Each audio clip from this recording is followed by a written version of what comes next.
Welcome. Thank you so much for coming. This is a different thing for me. Usually I'm the moderator that talks with people and they tell all the interesting stuff, and now I have interesting stuff. So that's great. So we're all fresh and we're ready to go. First question, why are you here? Why not? Good answer, but I want to hear some different answers too. Not you. Okay, see, lady in the back with the. Well, yeah. With the, how you call it? My creativity rather. I would like to explore more what for you creativity is and how you think it can be cultivated. All right. Mr. in the back, Mr. Jan, I believe, right? Okay, let's see him, yeah. I'd like to get explore what we can do with that creativity. All right. That's what I hope for. So, I have a surprise for you. Everybody in this room is an innovator in their own kind of way. Because if you get fresh impulses from new places, from new things you do, and you combine that with the right attitude, you're an innovator, you create innovations. And I will elaborate on this. This whole place, I started to get to know the Innovation Café a few months ago, and I started coming more often because I thought, well, this is exactly what I stand for. So, why am I telling you this? Because in this time, at this moment, it's very important that we keep courage in new things we want to do, endeavor, and go for, and it's really hard.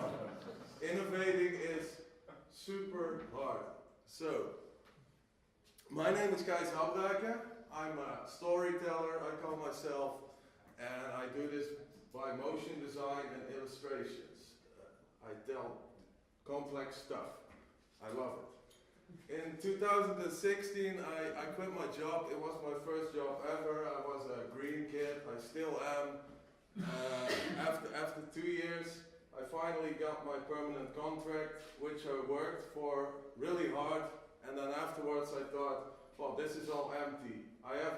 For my feeling, I have everything, but it feels like emptiness. So I thought, well, I should change this. I should take a step back, quit my job.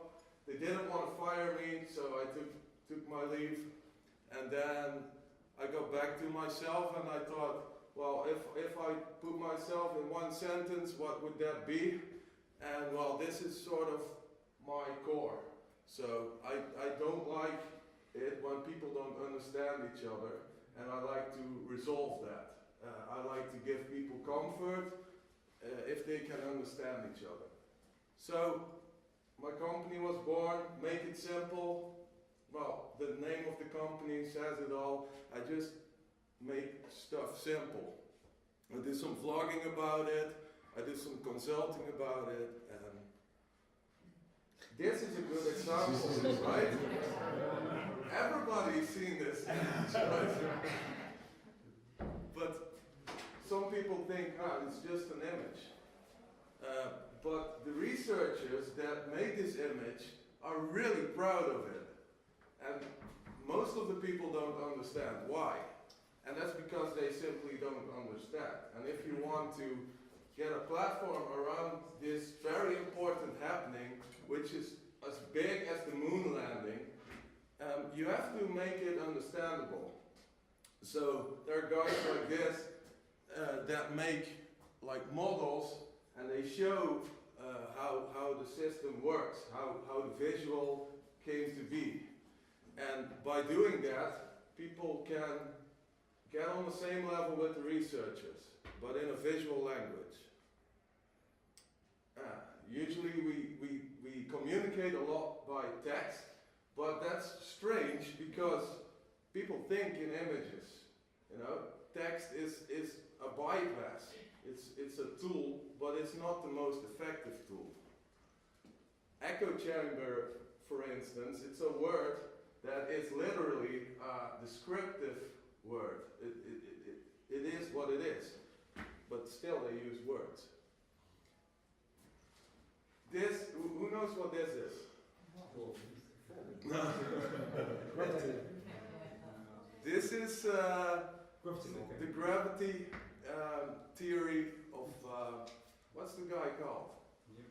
Newton. The second law of Newton. Right? But when he invented it, the whole theory, there wasn't a big platform around him. It was mind-blowing for him and his fellow researchers, maybe, but further than that, it didn't go. 100 years after he died, there was somebody that made a story about the apple. Everybody knows the story about the apple. Well, newsflash, didn't happen. They used the story to make his theory happen, to make it understandable. So when I quit my job, I went to a co-working space which is called Bounce Space. It's in Eindhoven, and it's an old insurance company building, and of course it didn't exist anymore because insurances are stupid. And then, well, there's a lot of different companies. There's a lot of different companies in this building, and I started to discover a whole new world of entrepreneurship, and it was absolutely crazy. But I thought, well, this is a really fresh environment. Where are all the startups? I keep hearing about all these startups. Where are they? So I met two companies there. One is called Klets, and they make chat software. So I thought, well, that's not a startup. We all know Slack and we all know Facebook chat and stuff like that. Well, okay, cool. Well, you make your money with it, so great. And there was another company that made games, Galabi Studio.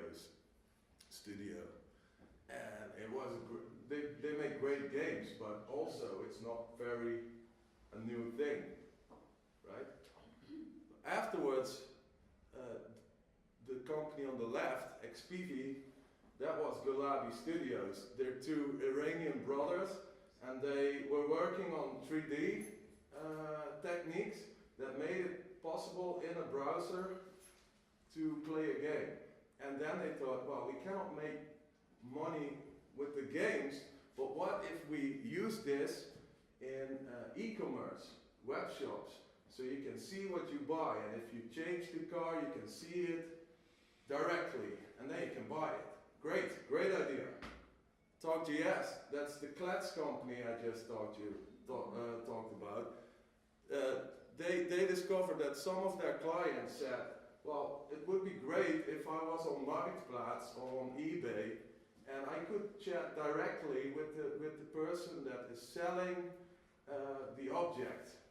And they thought, well, there's a new business model there, and let's talk JS. Both of them are now innovators, startups, the cool kids. But before that, they were just trying really hard, but they didn't know where they were going. Gordon Gould, that's the inventor of the laser, the laser beam. He invented the laser in 5 minutes.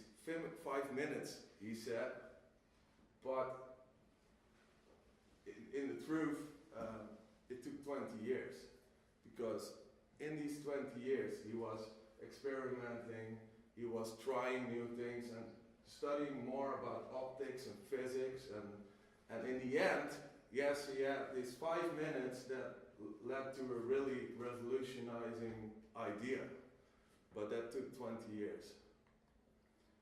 The smartphone also is a good example. I'm kind of jumping here, it's kind of new for me, but the smartphone is like a collision of multiple innovations. For instance, the LED screen, the phone, touch screen, the web, HTTP, all these innovations, there must be thousands before it led to a smartphone, right? So, if you look back in the archives, there are some footages And then this, maybe some people know this video, some Dutch people, but they interview people in 1999 and they ask, what do you think of a mobile phone? And everybody says, I don't need it. If they want to call me, they just leave a voicemail or they call my car telephone or something like that. So it's also really hard to get people to believe in what you are doing. Larry Page and Sergey Brin, the guys that were behind Google, they had a great idea that was Google, but first they went to Alta Vista and Yahoo, and they both turned them down with their idea because they thought it was not that revolutionizing. George Lucas, Star Wars movie, biggest hit in the universe, you know. Last studio they knocked on that door, and they kind of decided to give him a chance. But before that, nope. And the Romans are a great metaphor for this story as well, because when you go to Rome, everybody says, well, those Romans, they were great architects. But what people forget is that they built a lot. And the buildings you still see are just a fraction of this. So people don't see the failure of trying, but they only see the succeeding part. This is what it probably would have looked like if all the buildings would be still standing. Social media, in a way, is the same thing. People only show what they succeeded in, and all the failures, they kind of put them behind a curtain. But yeah, that's the thing with innovating. You have to keep trying, and you have to keep pushing to get to a moment that you have clarity, and you can see multiple lines connecting, and then you have a great idea. But before you do that, you have to keep on trying like that robot. So how do you hold on? That's an easy question. You have to do what you really like. That's one. So if you have a shitty job, quit.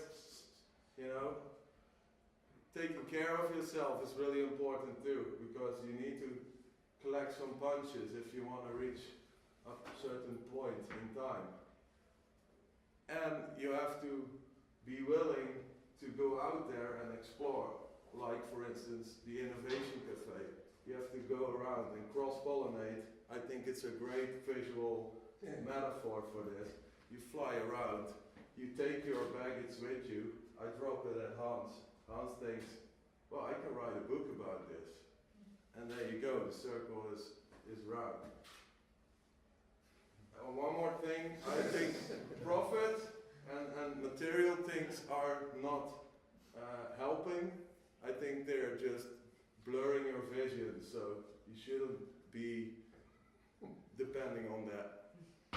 Thanks for listening.